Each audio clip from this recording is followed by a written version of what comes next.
വിവാദങ്ങളിൽ മുങ്ങിയ തിരുവനന്തപുരം മേയറിന് ഇനി പറയാനുള്ളത് നഷ്ടങ്ങളുടെ കഥകളും കണക്കുകളും മാത്രമാണ്. എനിക്കിതൊന്നും കഴിക്കാൻ വേണ്ടി ഇങ്ങനെയുള്ള വായു നോക്കികൾക്ക് ഇത് തന്നെ ശിക്ഷ.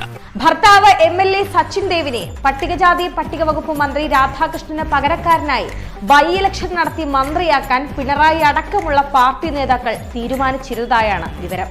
അടുത്ത തെരഞ്ഞെടുപ്പിന് ഈ റാസ്കലിനെ കാൻഡിഡേറ്റ് ആക്കാൻ ആലോചനയുണ്ടെന്നാ കേൾക്കുന്നത്. ചേട്ടൻ എന്നെ കുറിച്ച് നാട്ടിലൊന്ന് അന്വേഷിച്ച് നോക്ക്. ഒരു ഇലക്ഷൻ നിന്നാ പുഷ്പം പോലെ ജയിച്ചു പോരും. അത്രയ്ക്ക് നല്ല പേരാ എനിക്കവിടെ. എന്നാൽ വിവാദങ്ങളിൽ പുകയുന്ന MLA മന്ത്രിയാക്കുന്ന കാര്യത്തിൽ ഇപ്പോൾ ചോദ്യങ്ങൾ വലിയ രീതിയിൽ പാർട്ടിയിൽ തന്നെ ഉയരുകയാണ്. പക്ഷേ അവനെ പറ്റി നിനക്കൊന്നും അറിയില്ല. മേനോനെ സ്ഥാനാർത്ഥിയാക്കിക്കൊണ്ടുള്ള ഒരു ഒത്തിരിപ്പ് ഞങ്ങൾ നേരല്ല പാർട്ടി വിടർത്തി പോകാൻ നിന്നവരവര്. സച്ചിനെ മന്ത്രിയായി പരിഗണിക്കാൻ കഴിയില്ലെന്നാണ് പാർട്ടിക്കുള്ളിലെ അടക്കം പറച്ചിൽ.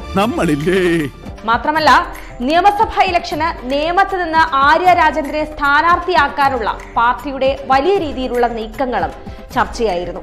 ടീച്ചർ ഒന്ന് നിന്ന് വെച്ചാൽ മതി, ടീച്ചറെ ജയിപ്പിച്ചെടുക്കുന്ന കാര്യം ഈ ശശാങ്ക മുതലാളി ഏറ്റു. എന്നാൽ ഇപ്പോൾ അതും പാർട്ടി തന്നെ തടയുകയാണ്. ചുരുക്കി പറഞ്ഞാൽ, ഒരു വിവാദം കൊണ്ട് ആര്യയും ഭർത്താവും അവരുടെ രാഷ്ട്രീയ ഭാവികൾ തന്നെ അപകടത്തിലാക്കി എന്ന് വേണം പറയാൻ. കൊള്ളാം, പടമേടിച്ച് പന്തളത്തിൽ വന്നപ്പോ പന്തളം തങ്കപ്പന്റെ ഗാനമേള. തലസ്ഥാനം പ്രളയ സമാനമായി മുങ്ങുമ്പോൾ മേയർ കൊച്ചമ്മ സുഖവാസത്തിലായതും വലിയ ചർച്ചയായിരുന്നു. ഞാനൊരു സത്യം പറഞ്ഞ ലൈഫ് എന്ന് പറഞ്ഞാൽ പ്ലേ ആൻഡ് എൻജോയ്.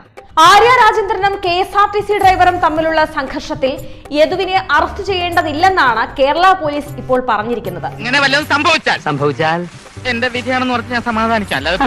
യദു ഒരു ക്രിമിനൽ അല്ലെന്നും അദ്ദേഹത്തിനെതിരെ ഒരു ക്രിമിനൽ കേസ് പോലും നിലവിലില്ലെന്നും പോലീസ് കോടതിയിൽ വ്യക്തമാക്കിയിരിക്കുകയാണ്.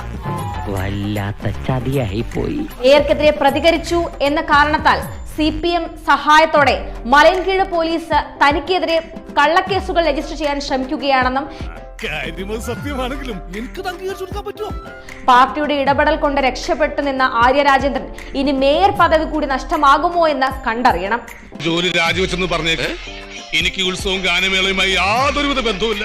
വല്ല കാര്യമുണ്ടോ? എന്തിനാണ് ഇങ്ങനെ ഇല്ലാന്ന് നടക്കണേ? ഇത് ഇവിടെ ഇരിക്കട്ടെ, ഞാനൊന്ന് കിടക്കട്ടെ.